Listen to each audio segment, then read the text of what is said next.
Dear students, organic synthesis via enolates का हमारा ये जो चैप्टर चल रहा है उसके अंतर्गत मैंने पिछले वीडियो में एथिल एसीटोएसीटेट के कीटोइनोल रूपों के अनुपात को ज्ञात करने की कुर्ट-मेयर विधि तथा एथिल एसीटोएसीटेट के संश्लेषण की बहुत important method Claisen ester condensation के बारे में बताया था। मैंने ये भी बताया था कि ये सारी जो मेथड्स हैं या ये जो टॉपिक्स हैं इन पर शॉर्ट नोट भी पूछे जाते हैं तथा क्लेजन एस्टर कंडेंसेशन से संबंधित प्रश्न इस प्रकार से भी पूछा जा सकता है कि एथिल एसीटोएसीटेट के बनाने की क्लेजन एस्टर संघनन विधि का विवेचना करो तथा उसकी क्रियाविधि बताइए। तो क्रियाविधि अर्थात मैकेनिज़्म भी हमें पूछी जा सकती है और मैकेनिज़्म के अंतर्गत हमें वो सारे स्टेप्स हैं वो हमें विस्तार से बताने होंगे जिसके अंतर्गत हम एथिल एसीटोएसीटेट का संश्लेषण कर सकते हैं।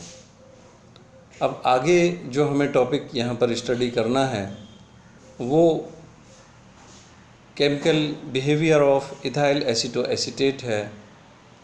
इसी को हम दूसरे शब्दों में कह सकते हैं synthetic uses of ethyl acetoacetate, अर्थात एथिल एसीटोएसीटेट या एसीटोएसिटिक एस्टर के संश्लेषणात्मक उपयोग। इसकी क्या सिंथेटिक यूटिलिटी है वो हो सकती है और किस किस प्रकार के इम्पोर्टेंट यौगिक हैं वो हम इसकी सहायता से प्राप्त कर सकते हैं। इनको हम आज के इस वीडियो में डिटेल में स्टडी करेंगे। जैसा कि मैंने बताया था कि एथिल एसीटोएसीटेट ये इस प्रकार के यौगिक हैं जो सक्रिय हाइड्रोजन युक्त यौगिक कहलाते हैं। एक्टिव हाइड्रोजन कंपाउंड्स इनको हम कहते हैं। क्यों इनको एक्टिव हाइड्रोजन कंपाउंड कहा जाता है? क्योंकि इनमें कार्बन पर उपस्थित हाइड्रोजन परमाणु अति सक्रिय हो जाते हैं तथा उनके अंदर पर्याप्त अम्लीय गुण उपस्थित हो जाते हैं। ये बात इन यौगिकों को अन्य कार्बनिक यौगिकों से अलग करती है क्योंकि सामान्यतः कार्बन पर उपस्थित हाइड्रोजन परमाणु किसी प्रकार की अम्लीयता नहीं दर्शाते हैं, क्योंकि कार्बन और हाइड्रोजन की विद्युत ऋणताएँ लगभग समान होने के कारण उनमें कोई ध्रुवीय प्रकृति नहीं पाई जाती है। लेकिन इस प्रकार के यौगिकों की ये बहुत बड़ी संरचनात्मक विशेषता है कि इनमें जो मैथिलीन समूह के हाइड्रोजन हैं अर्थात CH2 समूह के दोनों हाइड्रोजन हैं वो अत्यंत अम्लीय हो जाते हैं और इसी अम्लीय गुण का लाभ उठाकर इनकी सहायता से बहुत से अन्य महत्वपूर्ण कार्बनिक यौगिकों का आसानी से संश्लेषण किया जा सकता है। इसमें हम जो इसके स्टेप्स होते हैं, हमारी जो केमिकल प्लानिंग होती है वो इस प्रकार से होती है कि हम सक्रिय हाइड्रोजन परमाणुओं को विस्थापित कर वहाँ पर सोडियम या पोटेशियम लवण लाते हैं। सोडियम या पोटेशियम का जो परमाणु है वो हम लाते हैं। हम जानते हैं ये एल्कली मेटल्स हैं और ये प्लस चार्ज ग्रहण करते हैं जिसकी वजह से सॉल्ट का फॉर्मेशन होता है। अर्थात हम प्रथम पद के रूप में एथिल एसीटोएसीटेट के सोडियम लवण का या पोटेशियम लवण का फॉर्मेशन करते हैं।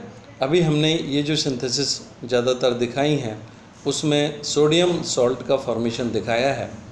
सोडियम सॉल्ट के फॉर्मेशन के बाद फिर हम आगे का जो प्लानिंग है वो केमिकल डिज़ाइनिंग या केमिकल प्लानिंग है वो हम करते हैं, जिसकी सहायता से जो भी यौगिक हमें प्राप्त करना है उसको हम प्राप्त कर सकते हैं। इस प्रकार से हम इसके विभिन्न पदों का अध्ययन यहाँ पर करेंगे। ये किन किन स्टेप्स के अंतर्गत हम इसका संश्लेषणात्मक उपयोग है वो देखते हैं।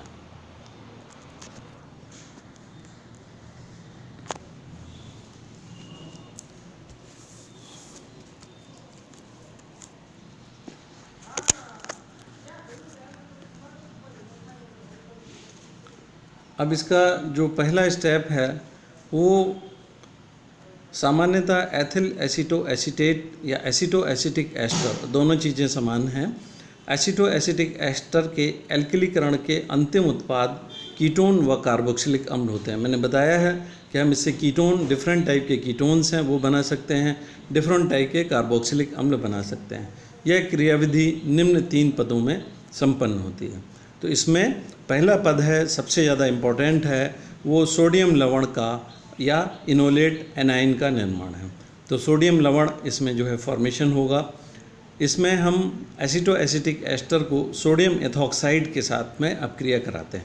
हम जानते हैं ये जो कंपाउंड है ये सोडियम एथॉक्साइड है, और सोडियम एथॉक्साइड एक स्ट्रॉन्ग बेस होता है, एक प्रबल क्षार है। सोडियम एथॉक्साइड एक वेल नोन प्रबल क्षार है जो कि इसके हाइड्रोजन को यहाँ से है वो विस्थापित करेगा, हाइड्रोजन यहाँ से निष्कासित हो जाएगा और इसके स्थान पर सोडियम आ जाएगा और इसका ये सोडियम सॉल्ट बन जाएगा। वास्तव में सोडियम सॉल्ट में Na के ऊपर पॉजिटिव चार्ज है और ये इसका एनाइन या ऋणायन है, ये हमें प्राप्त हो जाता है।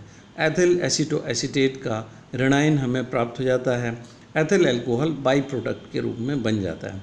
फिर से हम रिएक्शन को देख लें। प्रबल क्षार सोडियम एथॉक्साइड के साथ में एथिल एसीटो एसीटेट की रिएक्शन हम करा रहे हैं,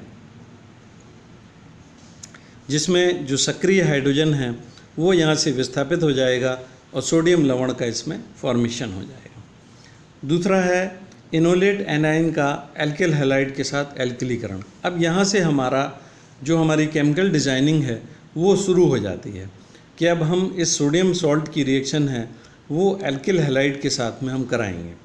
तो एसीटो एसिटिक एस्टर के सोडियम लवण की एल्किल हैलाइड से क्रिया कराने पर इसका एकल एल्किल प्रतिस्थापी व्युत्पन्न मिलता है। तो अब देखिए इसका, जैसे हम एक एल्किल हैलाइड से रिएक्शन करा दें, मेथिल क्लोराइड से या मेथिल ब्रोमाइड से रिएक्शन करा दें, तो इसका एकल एल्किल प्रतिस्थापी व्युत्पन्न हमें प्राप्त हो जाएगा। कहाँ से प्राप्त होगा?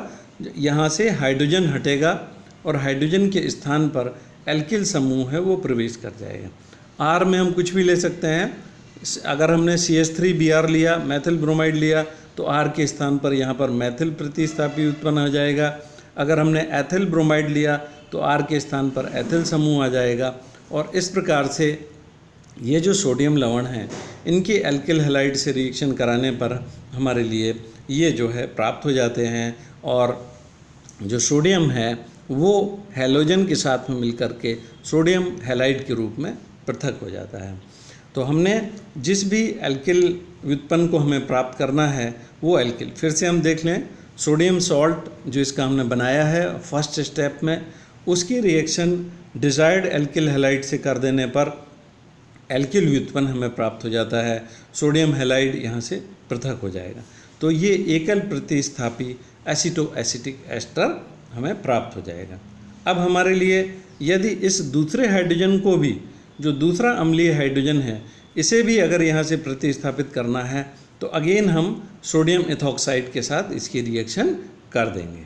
सोडियम एथॉक्साइड से रिएक्शन करने पर वही प्रक्रिया होगी। ये जो सक्रिय हाइड्रोजन है ये यहाँ से पृथक हो जाएगा और इसके स्थान पर अगेन सोडियम आ जाएगा, अर्थात हमें एक और दूसरा जो एनाइन, अब ये जो एनाइन कौन सा होगा?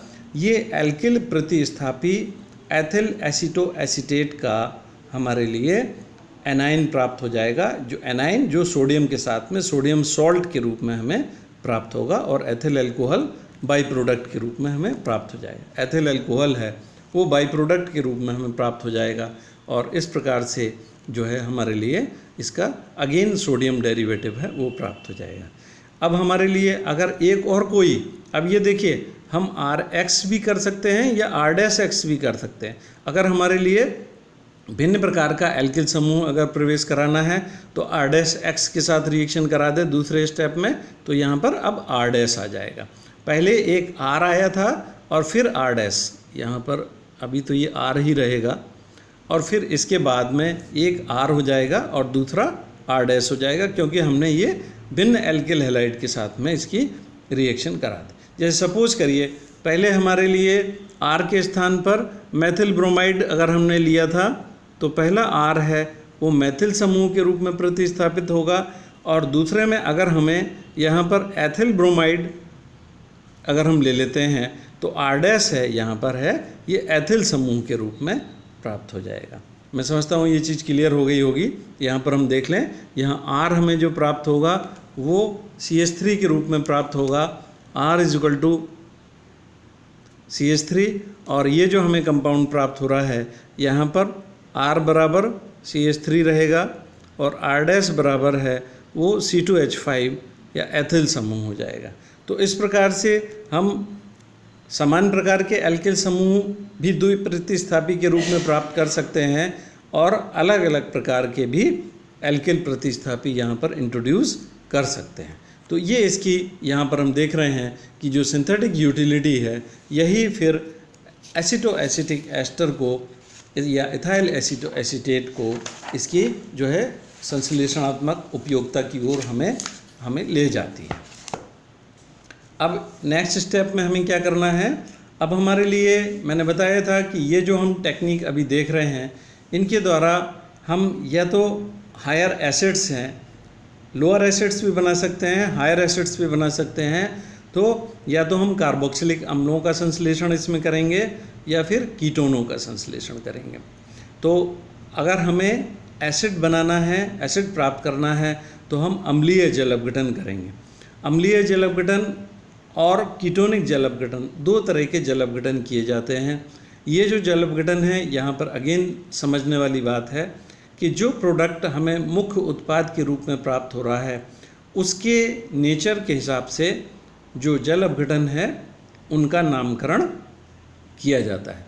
यदि मुख्य उत्पाद के रूप में हमें अम्ल प्राप्त करना है तो इसको हम अम्लीय जल अपघटन कहते हैं, और मुख्य उत्पाद के रूप में अगर हमें कीटोन प्राप्त करना है तो इसको हम कीटोनिक जल अपघटन कहते हैं। अब देखिए अम्लीय जल अपघटन में हम यहाँ पर देखें, अम्लीय जल अपघटन या एसिडिक हाइड्रोलिसिस ये किसके द्वारा की जाती है, एथेनोलिक कंसनट्रेटेड KOH के द्वारा।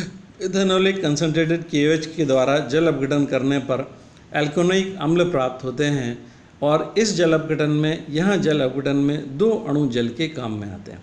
हर एक चीज़ इम्पोर्टेंट है। किसकी उपस्थिति में हो रहा है, एथेनोलिक कंसनट्रेटेड KOH की उपस्थिति में, एथेनोलीय सांद्र KOH की उपस्थिति में ये जल अपघटन की प्रक्रिया संपन्न हो रही है। इसमें 2 वाटर के मॉलिक्यूल्स हैं वो काम में आते हैं, और इसके द्वारा मेन प्रोडक्ट के रूप में कार्बोक्सिलिक अम्ल प्राप्त होते हैं, इसलिए इसे अम्लीय जल अपघटन कहते हैं। ये सारी बातें मेरे हिसाब से क्लियर होंगी। अब यहाँ पर देखिए, हमने इसका जो एल्किल व्युत्पन्न प्राप्त हुआ था, जैसे सपोज करिए हमें एक ही एल्किल समूह प्रवेश कराना है, तो हमें मोनो एल्किल सब्स्टिट्यूटेड जो डेरिवेटिव एक एल्किल हैलाइड के अणु के साथ क्रिया करने पर प्राप्त हुआ था, उसका एथेनोलिक KOH के साथ में, कंसनट्रेटेड KOH के साथ में जल अपघटन हम कराएंगे, तो 2 वाटर के मॉलिक्यूल यहाँ पर काम में आ रहे हैं। और ये जो 2 वाटर के मॉलिक्यूल्स हैं, इनमें से एक वाटर का जो मॉलिक्यूल है वो इसके साथ में इस तरह से जो है इन्वॉल्व होगा कि CH3COH। अब देखिए एसिटिक अम्ल ये हमें बाई प्रोडक्ट के रूप में यहाँ पर प्राप्त हो जाएगा, और दूसरा जो वाटर मॉलिक्यूल का एक हाइड्रोजन है वो इसके साथ में CHR के साथ जुड़ जाएगा, अर्थात इसको RCH2 में कन्वर्ट कर देगा। और नेक्स्ट जो वाटर मॉलिक्यूल है उसका एक जो हाइड्रोजन है वो OC2H5 ग्रुप के साथ में एथिल अल्कोहल बाई प्रोडक्ट के रूप में देगा, और इसका जो OH समूह है वो इसके साथ में अटैच हो जाएगा, तो हमारे लिए प्राप्त हो जाएगा RCH2COOH, अर्थात हमारे लिए ये मोनोकार्बोक्सिलिक अम्ल प्राप्त हो जाएगा और एसिटिक अम्ल है वो बाई प्रोडक्ट के रूप में हमें प्राप्त हो जाएगा। तो हम रिएक्शन के प्रोडक्ट्स को देख लें। मोनो सब्स्टिट्यूटेड एसिड हमें प्राप्त हो गया, एसिटिक अम्ल है मैंने बताया है बाई प्रोडक्ट के रूप में प्राप्त हो गया, एथिल अल्कोहल है ये बाई प्रोडक्ट के रूप में प्राप्त हो गया। अब सपोज करिए हमारे लिए ये जो है R के रूप में हमने यहाँ पर है, अगर हमने CH3 को लिया था तो हमें कौन सा एसिड प्राप्त हो जाएगा, CH3 CH2 COOH, अर्थात प्रोपेनोइक अम्ल प्राप्त हो जाएगा। अगर हम एकल प्रतिस्थापी में R के रूप में C2H5 ले लेते हैं तो हमें जो अम्ल प्राप्त हो जाएगा वो हो जाएगा C2H5 CH2 COOH, अर्थात अब हमारे लिए ब्यूटेनोइक नॉर्मल ब्यूटेनोइक एसिड है या नॉर्मल ब्यूटायरिक एसिड प्राप्त हो जाएगा। इसी प्रकार से भिन्न भिन्न जितने भी हम कार्बोक्सिलिक अम्ल मोनो सब्स्टिट्यूटेड कार्बोक्सिलिक अम्ल बनाना चाहते हैं वो इस विधि द्वारा आसानी से प्राप्त हो जाएंगे।